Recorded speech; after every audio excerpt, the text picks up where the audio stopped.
Hello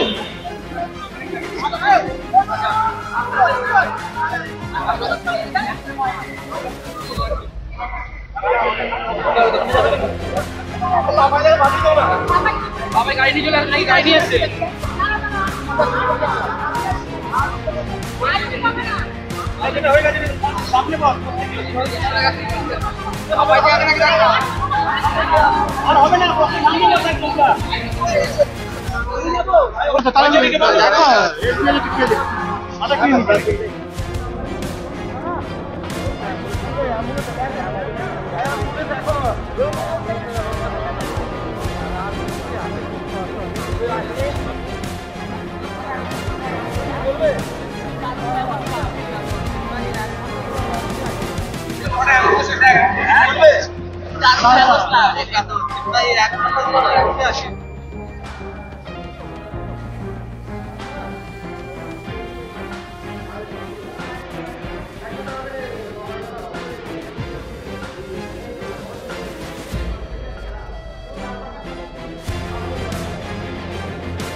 Dankuni থেকে গান্ধী মূর্তি পাদদেশে আসছিলাম মমতা বন্দ্যোপাধ্যায় অভিষেক বন্দ্যোপাধ্যায়ের বক্তব্য শুনতে, কারণ আমরা পশ্চিমবঙ্গ ছাত্র সমাজ।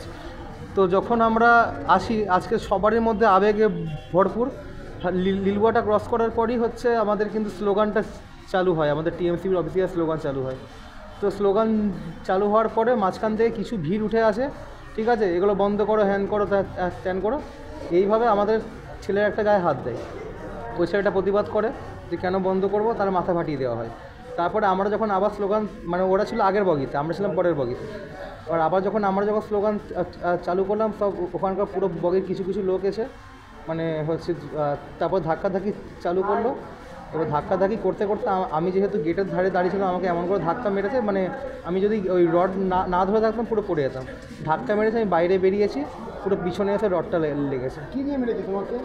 কিছু মানে কী দিয়ে মেরেছে সেটা বলতে পারবো না। এটা কারা করতে পারে? বিজেপির লোকেরা প্রতিনিয়ত চাই। এরা কি বিজেপির কোনো লোক ছিল? কারণ আমরা যখন এখানে যখন স্লোগান চালু করলাম তখন ওরা হচ্ছে মানে বলাবলি চালু করলো যে এখানে কোনো স্লোগান হবে না। এখানে আমরা আজকে তৃণমূলের ছাত্র পরিষদের প্রতিষ্ঠা দিবস, আমরা সেই মেয়র রোডের উদ্দেশ্যে আমরা রওনা দিয়েছিলাম, কিন্তু তার মাঝপথেই এরকম একটা কাণ্ড। লিলুয়া স্টেশনটা জাস্ট ক্রস করে 11:20 যে বারুইপাড়া লোকাল, সেই লোকালটা যখন আমরা আসছি, ঠিক লিলুয়া স্টেশনটা ক্রস করে যে সিগন্যালে দাঁড়িয়েছিলাম, তখন অতর্কিতে ওরা স্লোগানিং করছিল। ছাত্র পরিষদের স্লোগানিং করার সময় অতর্কিতে একজন, মনে হয় সে বিজেপি, একজনই মাঝবয়সী লোক, পিঠে ব্যাগ নিয়েছিল, চেক টি শার্ট পরা, অতর্কিতের ওপর বাচ্চা ছেলে, দেখুন 20 বছর বয়স, ওর নাম হচ্ছে রাজ রায়। আমাদের ডানকুনির 21 নম্বর ওয়ার্ডে মনবের এলাকায় আমরা বারুইপাড়া লোকালে আসছিলাম, ঠিক আছে, বারুইপাড়া হাওড়া লোকালে আমরা আসছিলাম। হাত দিয়ে মেরেছে, মনে হয় হাতে আংটি বা কোনো কিছু অস্ত্র ছিল, যার দরুন ওর মাথার ফেটে যায়। এবং মেরেই ও কিন্তু আর দাঁড়ায়নি। আমাদের অতজন ছিল, যেহেতু ভেন্ডারের ঠিক প্রথম যে ভেন্ডার, সেই ভেন্ডারের ঠিক পরের কম্পার্টমেন্ট, আপনারা জানেন ওই সেকেন্ড কামরাটা, যেখানে দেখবেন আপনার জাল দেওয়া থাকে, মানে এপার থেকে ওপারে যাওয়া যায় না কিন্তু দেখা যায়। সেই কম্পার্টমেন্টে যখন আমরা বাচ্চা আমরা দেখতে পাচ্ছি, কিন্তু আমরা কিছু করার নেই, কারণ আমরা এখান থেকে ওখানে যেতে পারছি না। ওর মেরেই সঙ্গে সঙ্গে নেমে পালিয়ে গেল। আমার নাম শুভজিৎ গাঙ্গুলি, আমি ডানকুনি পৌরসভার কাউন্সিলর 16 নম্বর ওয়ার্ডে।